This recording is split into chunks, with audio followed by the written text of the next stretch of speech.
प्यासा कौवा की मशहूर कहानी पेश है। तपती हुई धूप और प्यासा कौवा।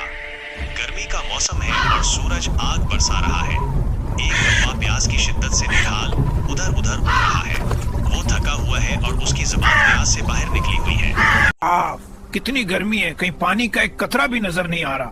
अगर पानी ना मिला तो मेरा क्या बनेगा? पानी ना मिला तो मैं मर जाऊंगा। यही कौवा जिंदगी उड़ते उड़ते एक बाग में पहुंचता है।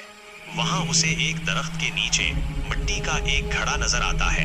कौवा खुश होकर फौरन नीचे उतरता है और घड़े के किनारे पर बैठ जाता है।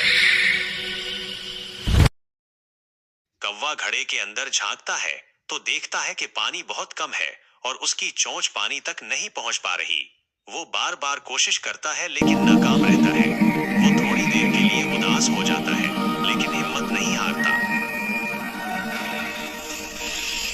कौवे की नजर घड़े के पास पड़े हुए छोटे छोटे कंकड़ों पत्थरों पर पड़ती है।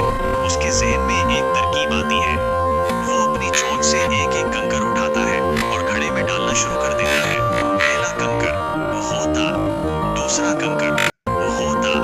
जैसे जैसे कंकर नीचे बैठते हैं पानी आहिस्ता आहिस्ता ऊपर आने लगता है।